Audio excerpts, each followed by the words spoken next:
Fala pessoalzinho, tudo tranquilo? Vamos para mais uma aula agora que eu deixei aqui gravada para vocês. Então eu vou pedir umas coisinhas para vocês. Ó. Se vocês curtirem a aula, não esquece de deixar uma curtida aí no vídeo. Se você ainda não for inscrito no canal, por favor se inscreve, que isso daí vai ser bastante importante para mim e para você. Se ativar as notificações, nota 10, melhor ainda.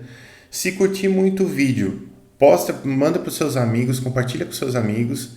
E se você tiver alguma dúvida, alguma sugestão, por favor, joga aí nos comentários aí embaixo, que eu vou ter o maior prazer de responder para vocês e até gravar novos vídeos a respeito, beleza? Valeu, galera, bora pro vídeo. Só para a gente lembrar, o que era o TCP? O TCP é um protocolo que fica nessa camada aqui, ó, na camada de transporte. Tá? Ele é um protocolo que ele garante a entrega de pacotes das mensagens, né? Ele tem esse mecanismo de garantia de pacote.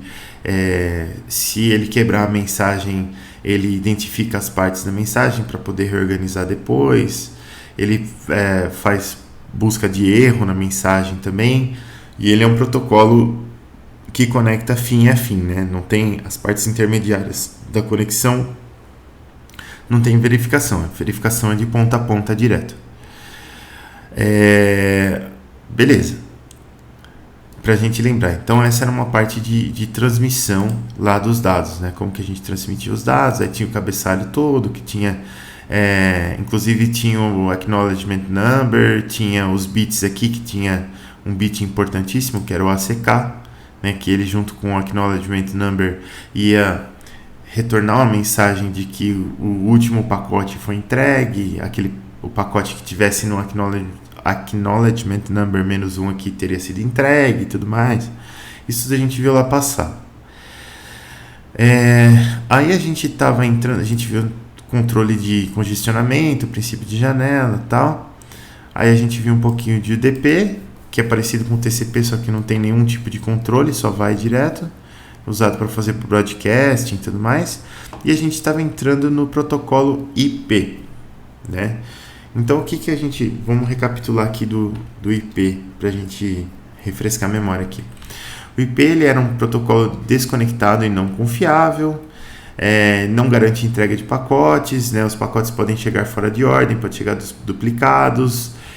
As camadas mais altas do protocolo que vão resolver essa questão de pacote de fora de ordem e duplicado. O protocolo IP não resolve isso.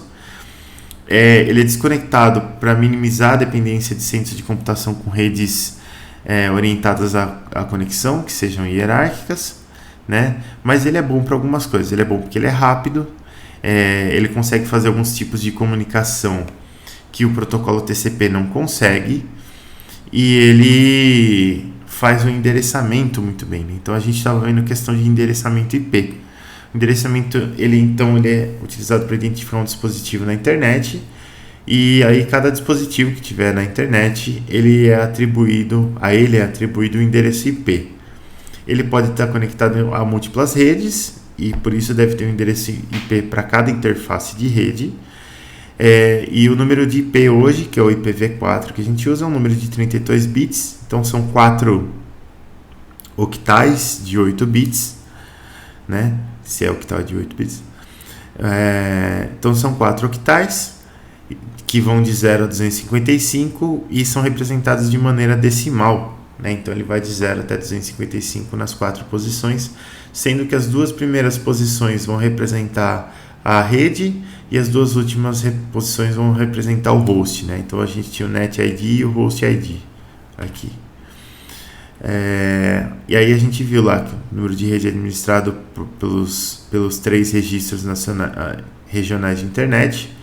Tem um americano, um europeu e um da área do Pacífico e da Ásia aqui. Aí a gente estava vendo o datagrama.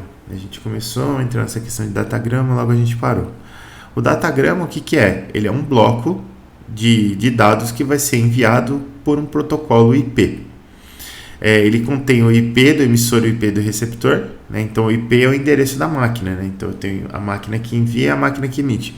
Mas eu não tenho endereço de porta no datagrama IP. São as camadas mais altas lá no TCP que eu vejo o endereço da porta. No IP eu só vejo o endereço realmente do IP mesmo, do endereço do outro computador. Aí, para que um datagrama seja enviado ao endereço IP, ele tem que ser mapeado a um endereço físico. Aí a gente tem a camada física que faz que é a camada data link, na verdade, que faz esse mapeamento. Então, por exemplo, se eu estou em uma LAN, né, que é essas redes domésticas, eu tenho um cara que chama RP, isso a gente já viu, por isso estou postando rapidinho, que é o Address Resolution Protocol, que atribui o endereço de IP ao endereço MAC, o endereço físico. MAC é o Media Access Control lá, então o endereço MAC é o endereço que vai identificar a minha máquina dentro daquela rede, é o endereço físico mesmo da minha máquina dentro da rede. Aí a gente tem as classes de endereços IP.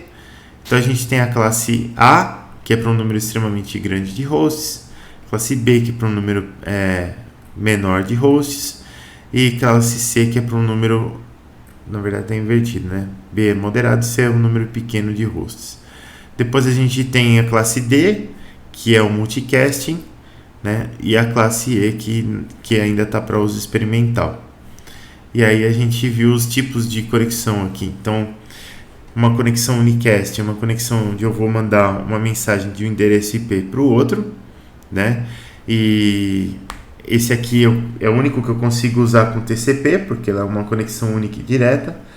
O broadcast eu vou mandar, mas eu não preciso ter nenhuma garantia de recepção, mesmo porque eu posso nem saber quantas pessoas vão receber essa mensagem aqui, que é a questão lá que a gente falou de ficar espalhando o nome da rede para as pessoas lerem, né? Depois a gente tem mensagens do tipo multicast, que podem ser enviadas para alguns usuários, mas não todos. Você pode falar assim, olha, não mande para esse, para o resto você manda, né? Você consegue fazer isso.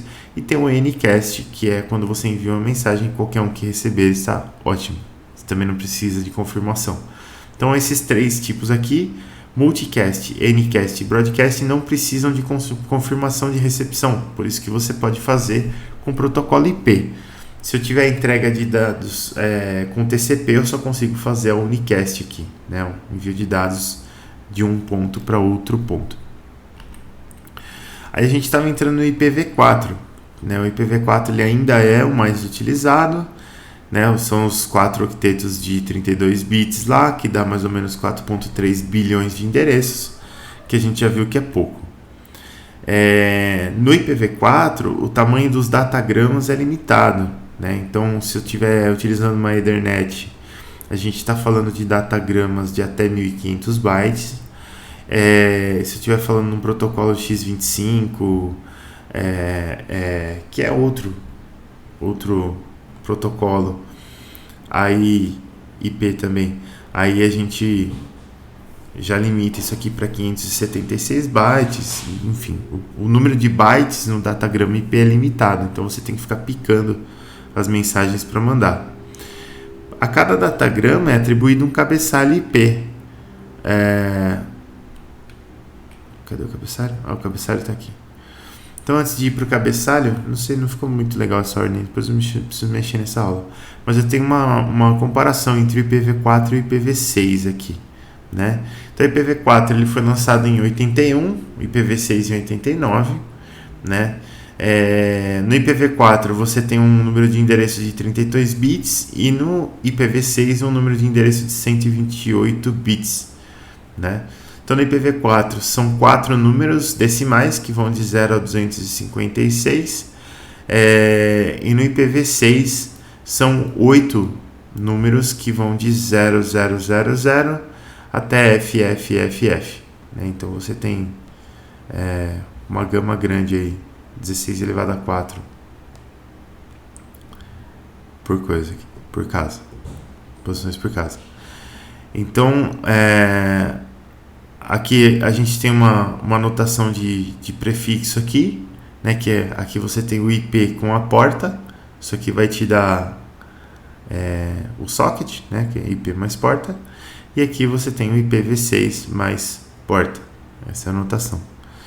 E o número de endereços, aqui a gente tem 2 elevado a 32, que dá 4.3 bilhões, e aqui a gente tem 2 elevado a 128, que dá um número extremamente grande de endereços possíveis aqui.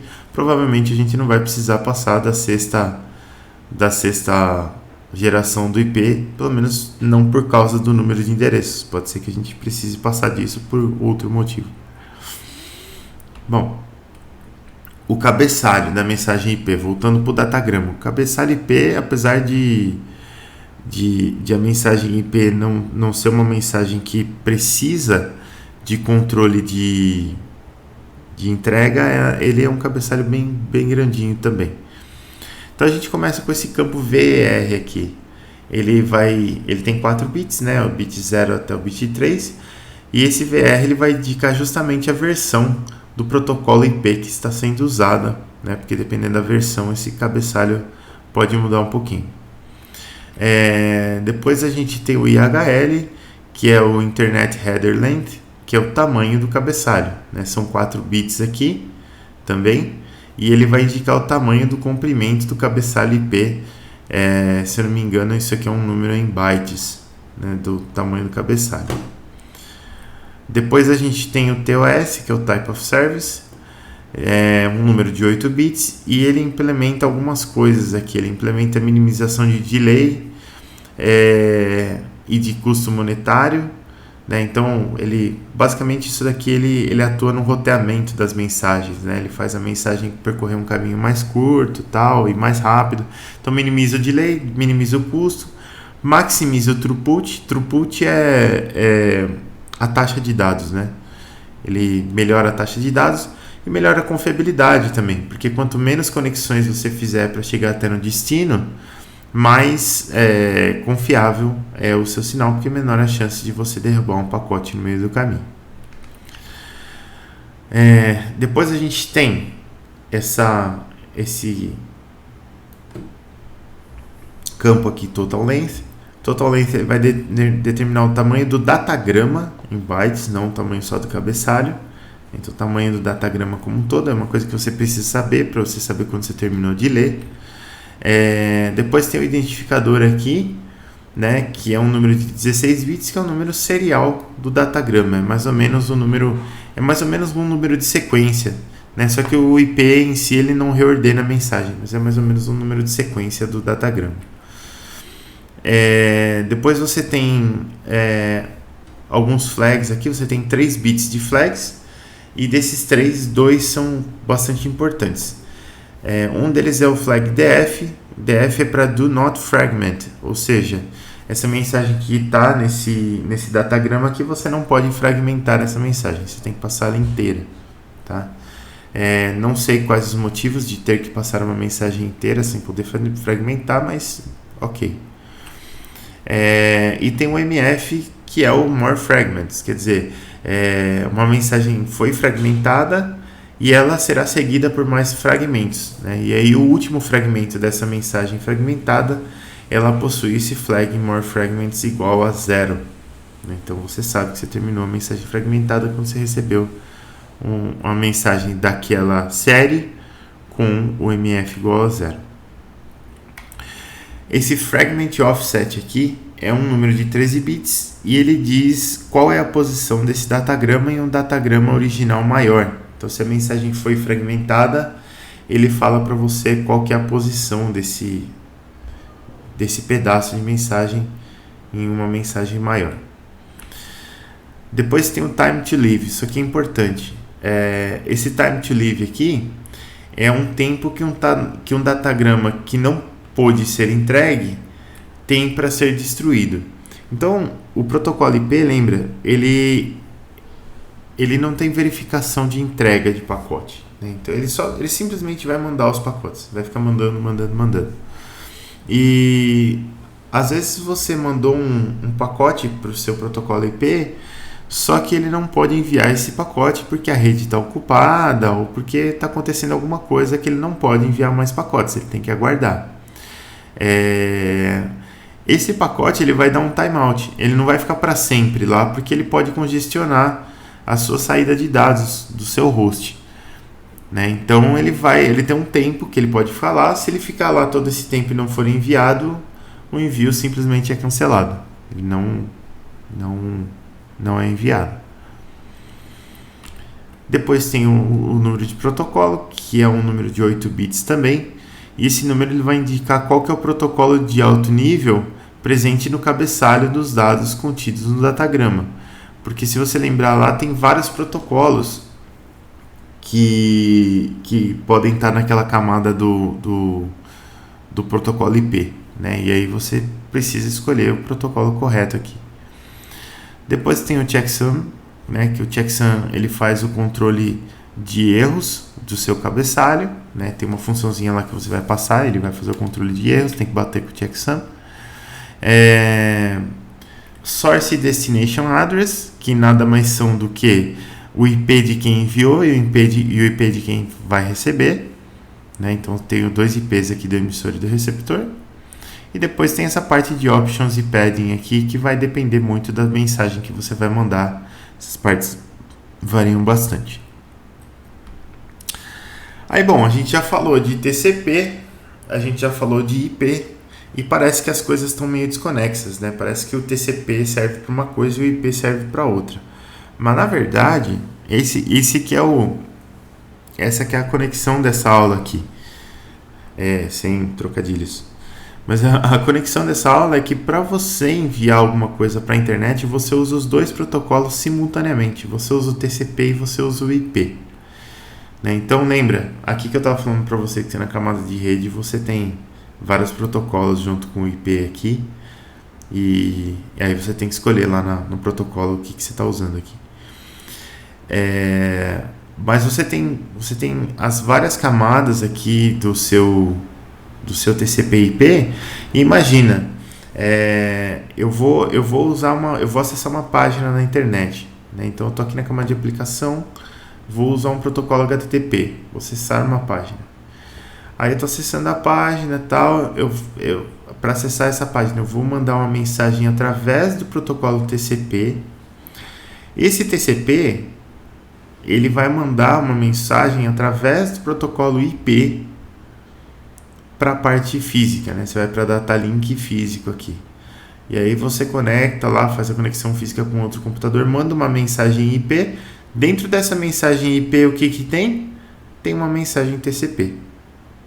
E aí que a coisa funciona. Então, qual que é a vantagem de você ter o IP depois do TCP? Como você tem garantia de entrega de pacotes aqui em cima, se você mandar algo do TCP para o IP para a rede, você força essa verificação de dados, porque o TCP força essa verificação de dados, né? Então você força essa garantia de entrega porque o TCP está forçando. Mas aqui em cima você também tem um UDP que não precisa de garantia de entrega de dados. Então se eu mandar pelo UDP, que é um cara que não entrega, desconectado, através do IP, que também não garante a entrega, também é desconectado, então eu não tenho garantia de entrega. Mas se eu mandar pelo TCP depois pelo IP, eu tenho garantia de entrega. Então é mais ou menos assim que essas coisas funcionam. Esse protocolo TCP/IP, qual é que é a missão dele? É enviar uma mensagem de uma aplicação em uma porta sediada em um host, em uma rede, a outra aplicação que esteja em outra porta de outro host, e pode estar na mesma rede ou em redes distintas, tanto faz. Essa é a mensagem, essa é a missão. Esse protocolo IP ele é implementado aonde? Isso é importante. O IP ele é implementado em todo mundo que estiver na rede. Ele é implementado em todos os roteadores e em todos os sistemas FIM também, que são os hosts, né? Então o IP está em todo mundo. O TCP ele só está no sistema FIM. Né? Então, o que acontece? Se eu estou num host, o host vai ter essa camada TCP e vai ter a camada IP também. Aí eu vou mandar minha mensagem lá para minha rede, a minha rede precisa mandar para o meu roteador para depois mandar para vocês.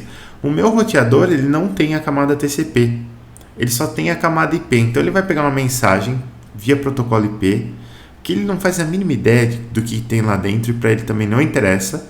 E para ele só interessa o quê? Entregar essa mensagem para o IP correto. Então ele vai pegar essa mensagem de protocolo IP e vai passar isso daí para frente como protocolo IP. E vai. Chegou no computador, no celular de vocês, o computador tem protocolo TCP, o celular tem protocolo TCP, Então o computador e o celular são capazes de ler essa mensagem, decodificar com TCP aqui, utilizar um desses protocolos aqui em cima na camada de aplicação e tornar isso que eu estou fazendo do lado de cá inteligível para vocês aí do outro lado. Mas se eu tenho um dispositivo intermediário que só está mandando, ele só vai usar o IP. Se, por exemplo, meu computador está numa rede e ele está atuando como repetidor, quer dizer, o dado vai pingar no meu computador e vai ser repassado para a rede, porque o endereço final não era o meu computador, ele também não vai passar pela camada TCP, ele só vai passar pela camada IP. E assim vai. Entendeu? Se o meu computador é um servidor, por exemplo, um servidor intermediário que vai fazer uma conexão, só IP, sem TCP, sem decodificação. Sempre assim. Então essa é a vantagem de você ter os protocolos em camadas intercalados assim. Aqui então, ó, uma mensagem gerada em uma aplicação em uma porta de um host é entregue ao protocolo TCP, que gera os pacotes e os delega para entrega em outro host pelo protocolo IP. Por isso o protocolo IP depende da informação das portas das aplicações, né? Aliás, por isso o protocolo IP independe da informação das portas das aplicações, né? Porque o IP ele não enxerga a porta, o IP ele só enxerga IP. E aí a gente tem a tal da PDU aqui, que é o datagram lá, é a mesma coisa, né? Então, é o datagram quando você está falando em IP aqui. Então você tem lá os dados no nível de aplicação do usuário, né? Vai passar pelo TCP, vai ganhar um cabeçalho TCP, pode ter sido quebrado aqui também e tal. Vai passar pelo IP, vai ganhar um cabeçalho IP também, beleza? Aí ele vai para a rede, quando ele vai para a rede ele ganha um cabeçalho e um pós-âmbulo aqui, um conjunto de bits trailing aqui, que tem algumas funções importantes também. E aí ele vai para o outro computador, chegando no outro computador, ele vai tirar esses network header e trailer aqui, vai sobrar o que? Vai sobrar o que está dentro, né, o datagrama IP. Vai tirar o cabeçalho, vai sobrar o pacote TCP, vai tirar o cabeçalho, vai sobrar o dado que eu tenho que mandar lá para o meu usuário. Muito bom. E aí a gente tem alguns endereçamentos no TCP/IP aqui, eles acontecem em vários níveis e eles são coisas importantes, né, que a gente tem que lembrar às vezes. Porque sempre que a gente fala em internet, a gente fala em endereço, né? Você tem o endereço físico, você tem o endereço URL, você tem o endereço MAC, você tem o endereço IP, você tem uma cacetada de endereço, né? E você tem, na verdade, endereços para cada nível do protocolo TCP/IP, mais ou menos para cada nível, né? Os dois últimos eles estão juntos. Mas primeiro, você tem para o nível de aplicação, o que se chama de endereços específicos. O que são endereços específicos? São endereços que são amigáveis ao usuário, né? São endereços que nós conseguimos entender, né? www.google.com, né? vinicius.simeonato@puccampinas.edu.br. Esses endereços são endereços que nós temos facilidade em memorizar, gravar e utilizar. Então esses são os endereços da camada de aplicação. Para a camada de transporte, os endereços são as portas, a gente viu. Para a camada de rede, os endereços são os endereços IP, né? Então aqui você tem porta, aqui você tem o endereço lógico IP, se você juntar os dois você tem o socket. E para ir para a camada física, você tem o data link, né?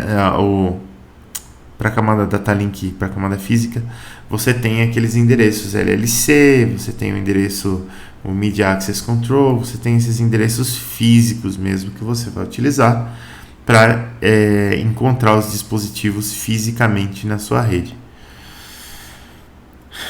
Bom, é mais ou menos assim. Eu sei que é difícil de entender toda a história como um todo, mas é mais ou menos assim que funciona o protocolo TCP/IP. Essa era a parte mais complexa, eu acho, dessa parte de redes, mas é legal a gente começar por ela porque a gente, primeiro que eu acho que tem um apelo bacana, porque é uma coisa que a gente usa todo dia e a gente acaba tendo curiosidade de como que funciona, né? E é algo bastante complexo. Tem que lidar com um nível de problemas bastante grande e tal. Então, se a gente começa já da rede mais complicada, depois para entender as outras redes é mais fácil.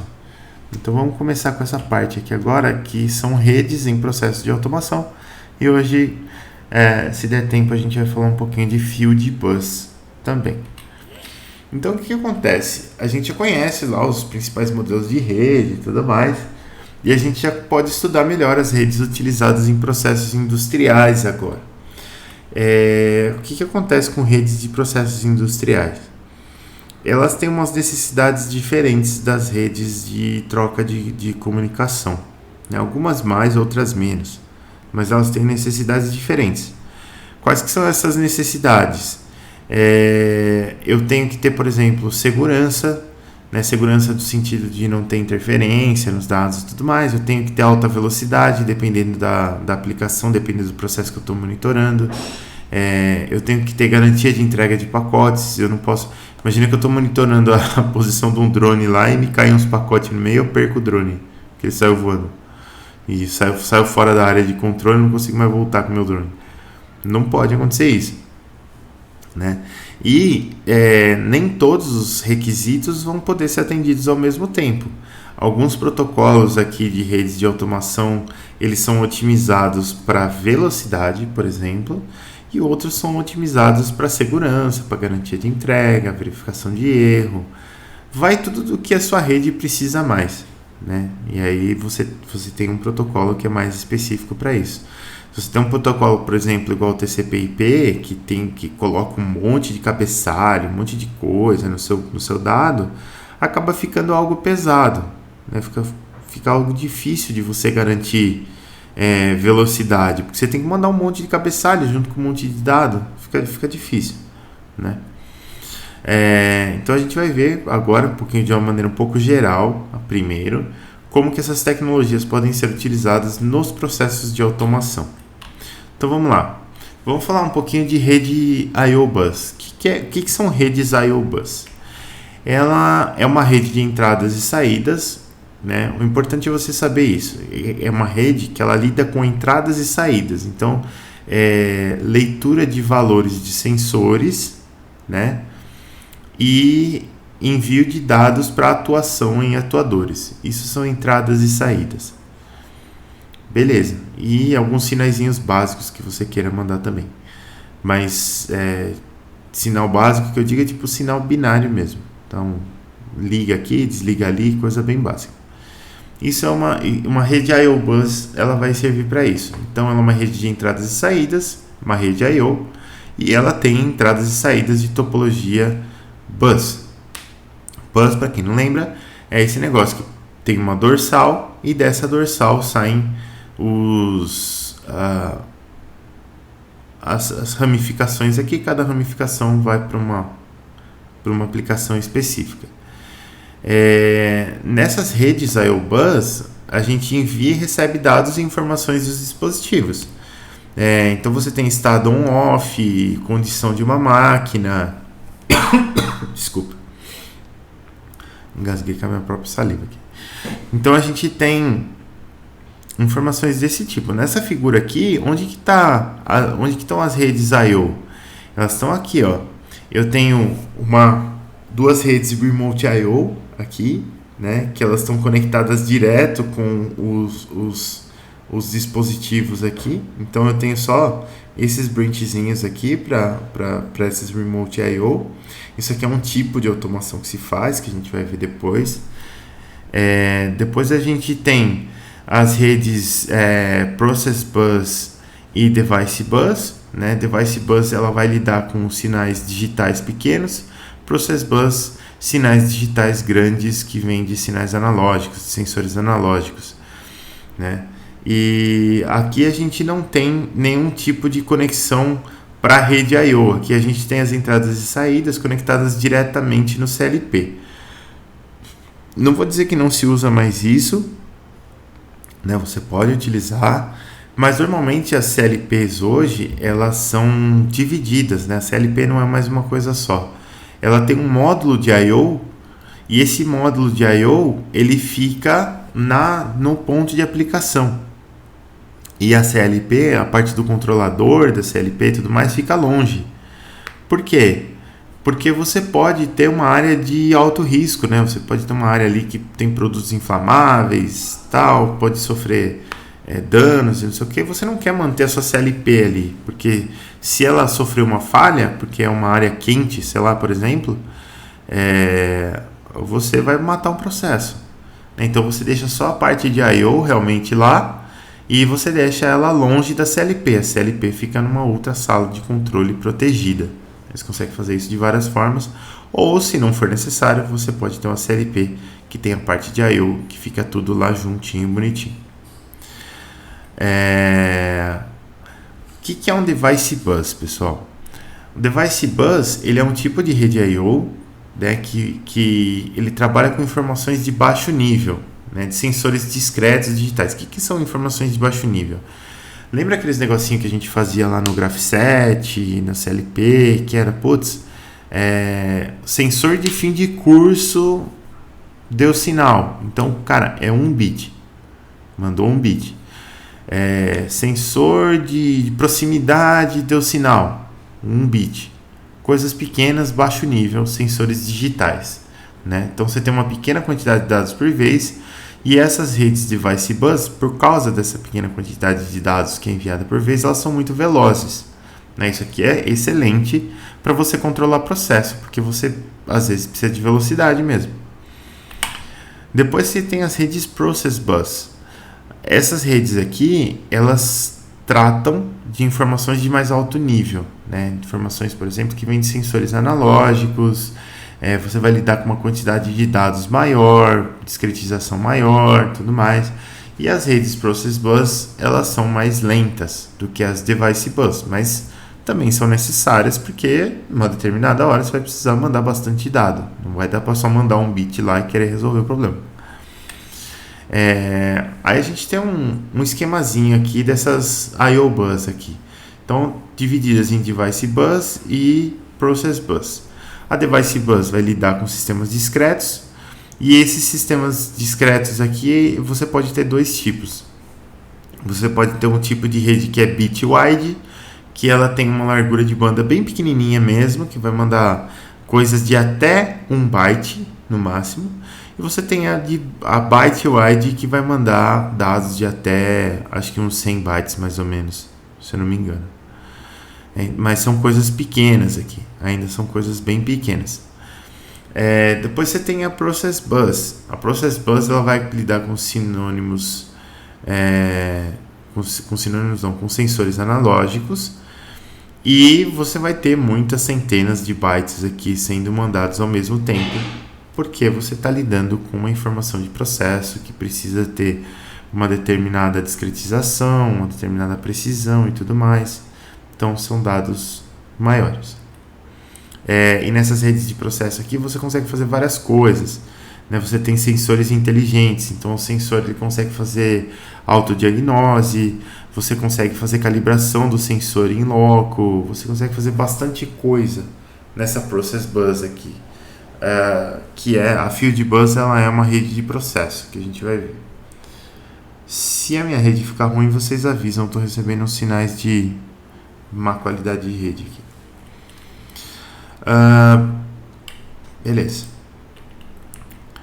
Ainda as redes I/O. Aqui é legal a gente saber os nomes um pouco das redes, né? Então, de Process Bus, as duas principais são a Field Bus Foundation e a Profibus, né? E depois das redes Device Bus, você tem as bit-wide e as byte-wide.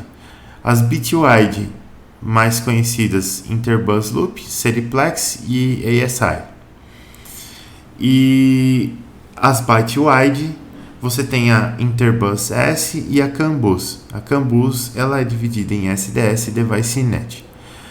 A CAN bus ela é uma rede extremamente importante para a área automotiva, né? Você tem uma rede de dados no seu veículo E essa rede de dados ela cuida de uma cacetada de informações que vem de sensores. E agora a gente já sabe o quê?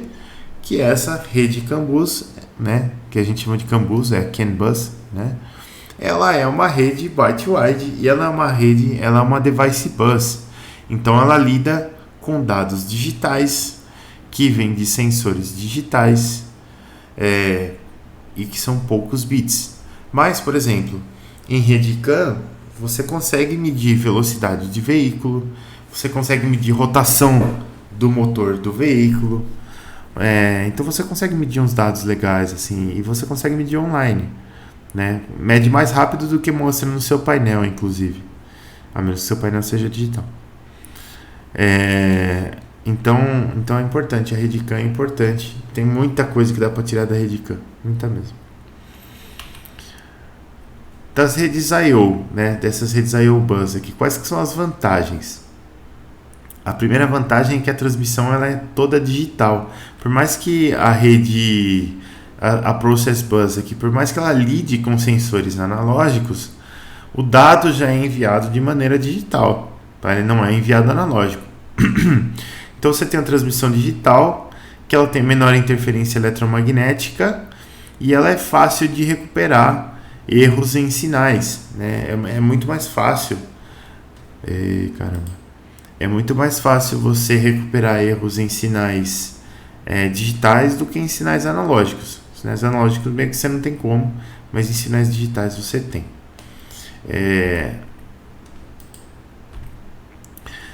Depois, nas redes I/O Bus ainda, você pode ter vários dispositivos se comunicando através do mesmo cabo, né, coisa que com as redes analógicas 4 a 20 mA antigas a gente não tinha como fazer. O valor digital que sai do seu sensor, ele já é proporcional ao valor do processo, né?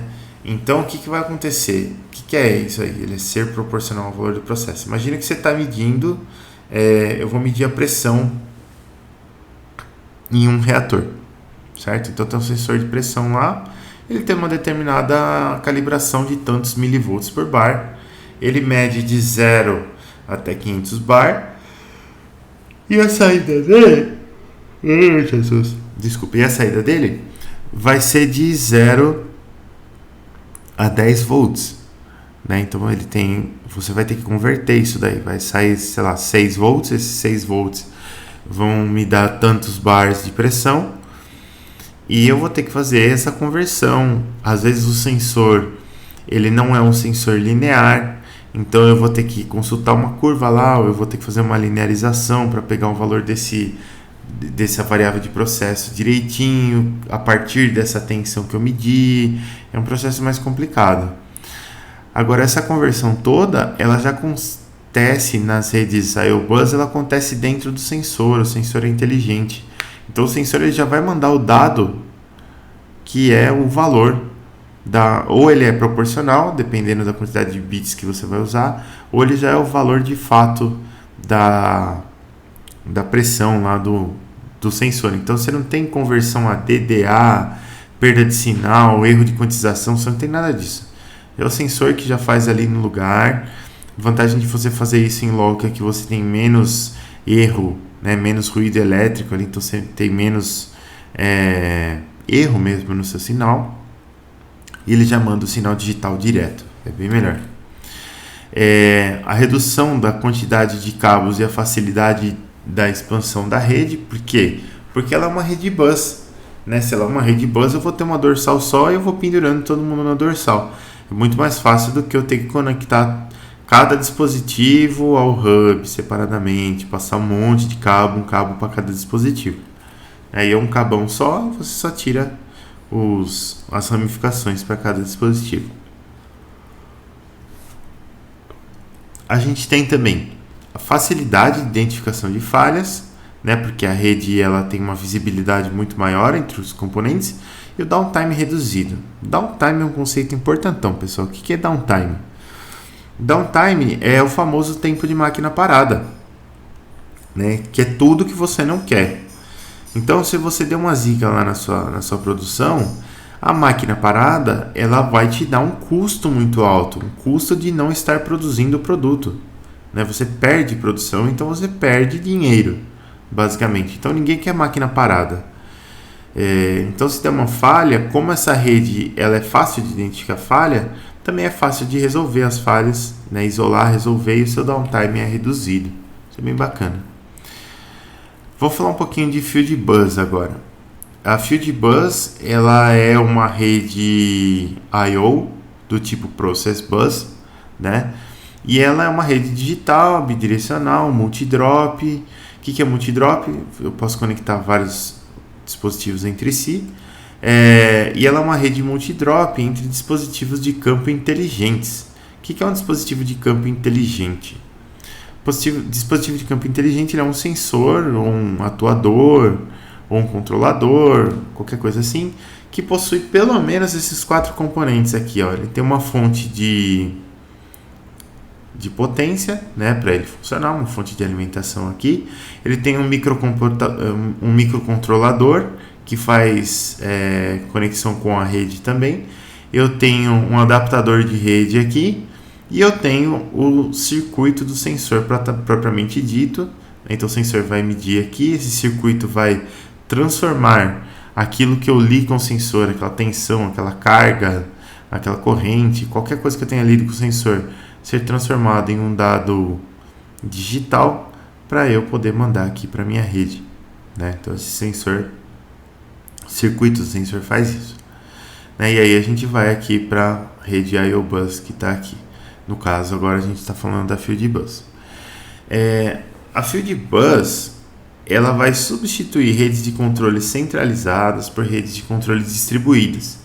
E ela vai conectar dispositivos de campo isolados, como sensores, transdutores, atuadores e controladores inteligentes. O que é tudo isso? No passado, eu vou explorar um pouquinho isso daqui mais para frente nos slides, mas só para dar uma adiantada.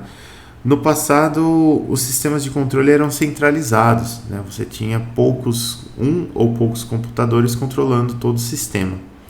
E o problema é que se esse computador falha, a planta cai, né? E a gente não quer isso por uma questão de confiabilidade, né? Eu quero que, caso haja uma falha, a quantidade mínima possível de coisas pare de funcionar e o resto continue funcionando até que a gente consiga consertar tudo. Nomes de coisas de novo, né? Para a rede Field Bus, a gente tem a Foundation Field Bus H1 e a Profibus PA, né? A gente tem Profibus PA e DP, a gente vai ver Profibus depois. Os sistemas antigos, né? Era aqui mesmo que eu ia falar. Eles eram chamados de DDC, que é Direct Digital Control.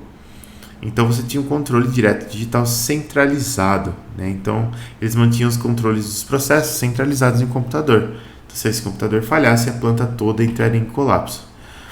Aí veio a rede Field Bus. As primeiras versões da rede Field Bus, elas nasceram para implementar o tal do DCS, que é o sistema de controle distribuído, né? Distributed Control System. Com o uso de computadores e de CLPs também.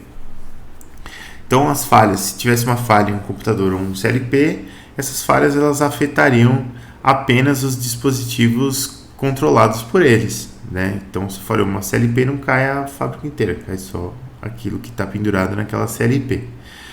Depois, esse DCS ele perdeu um pouco de força e começou a se adotar uma arquitetura que chama FCS, que é a Field Control System.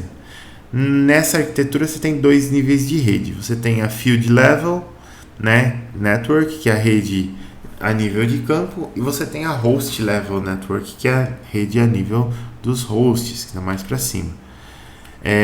Essa arquitetura ela é ainda mais descentralizada do que a DCS, e ela possui vantagens como separação entre dispositivos em áreas perigosas e a CLP em si, o computador, que é aquilo que eu falei para vocês, que você deixa a parte do I/O longe, né? Então você consegue separar partes perigosas de partes não perigosas, e por isso ela é mais adotada, né? Fora a facilidade de conexão das coisas.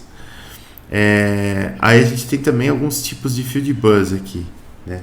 A gente tem a Foundation Field Bus, a Profibus, que você tem a PA e a DP, DeviceNet, ControlNet, Interbus, Rede Heart a gente vai ver na próxima aula talvez. ASI, Modbus, CAN Bus, Ethernet, Loanworks e WorldFip. Vamos lá.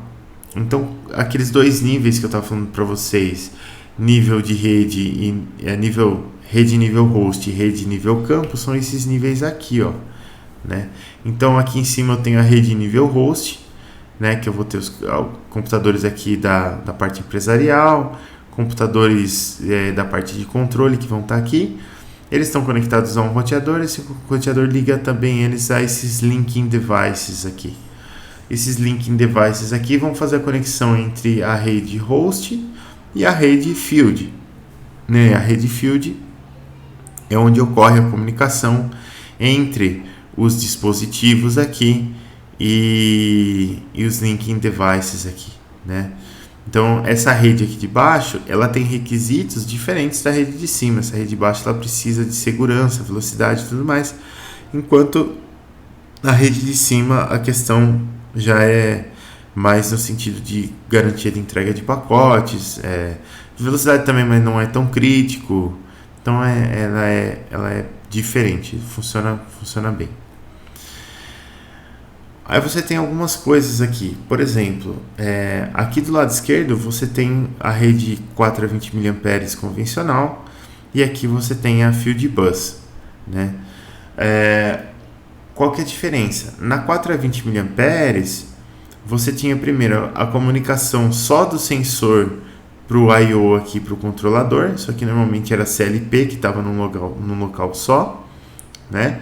E na Field Bus não, na Field Bus você tem comunicação bidirecional, você não tem um cabo para cada aplicação, você tem só o bus que liga em todo mundo aqui até o linking device, e você tem uma parte do controle aqui em cima, uma parte gerencial do controle aqui em cima e outras partes do controle que estão aqui embaixo. Aqui nesse caso aqui tá todo o controle está condensado aqui no controlador e no I/O, que estão aqui nessa parte. Depois você tem visibilidade dos dispositivos, né? Na rede 4 a 20 mA você não conseguia se comunicar diretamente com cada dispositivo para saber o status dele, como que ele está, nada disso. Você se comunicava até o I/O só. O I/O dizia para você, olha, essa porta aqui deu tanto, essa porta aqui deu tanto, que é a informação que os sensores davam, mas é só isso.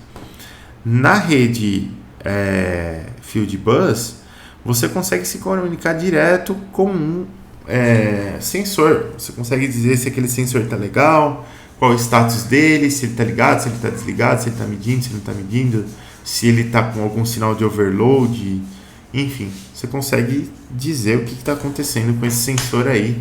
Você consegue se comunicar com ele, né? Essa que é a parte mais importante. Eu consigo enviar mensagens e receber mensagens dos meus dispositivos que estão aqui na minha rede de controle aqui embaixo. Outra coisa importante, olha só. Aqui, ó,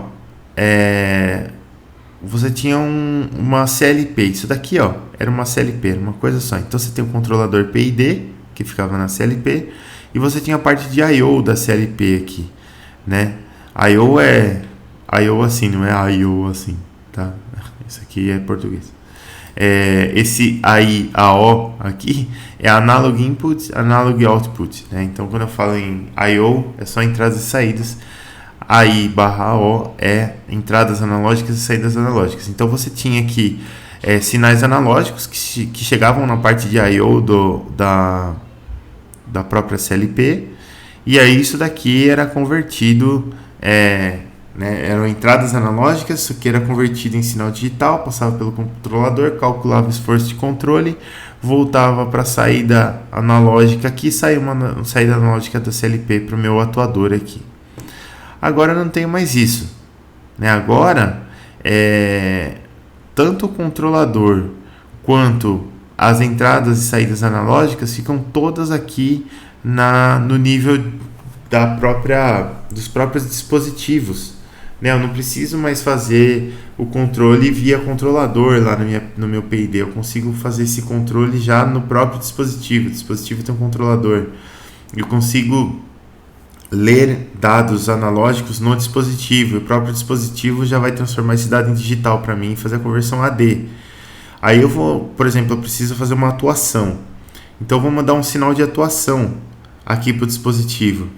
Mas eu não mando. Aqui antigamente você mandava esse sinal analógico, né? Até o atuador aqui para ele atuar. Agora você manda um sinal digital. Esse sinal digital vai ser convertido em analógico quando chegar aqui no meu sistema, se for necessário fazer a conversão digital analógica para fazer a atuação. Às vezes precisa. Se não for necessário, só com esse sinal digital você já faz o controle direto. Então essa parte de conversão AD, DA e controle tá tudo aqui embaixo. Uma pergunta, pessoal. Vocês já viram aquela parte de controle, né? Controle em tempo contínuo, controle em tempo discreto, controlador PID, projeto de controlador. Vocês já viram isso, né?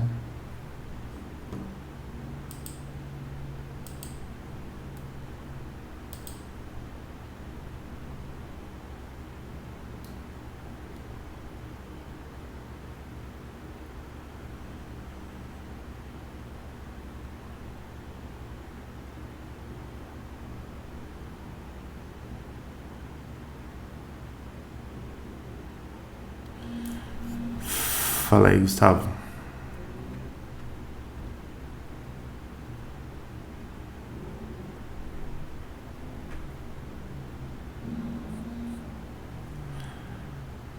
Tá, entendi. Não, beleza.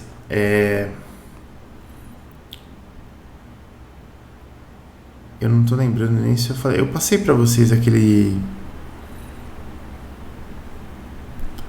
Falei pra vocês daquele diagrama de malha fechada, né? Que tinha um controlador e tal. Eu sei que eu passei isso recentemente, mas eu não tô lembrado se foi pra vocês.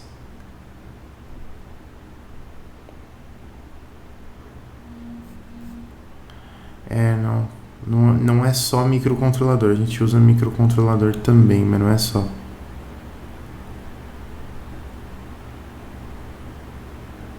Caramba, eu vou dar uma consultada nas aulas aqui, ver se eu não passei isso aí pra vocês ainda.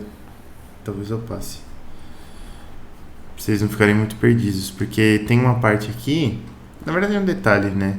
Mas quando a gente fala nesse PID aqui, isso aqui é um controlador.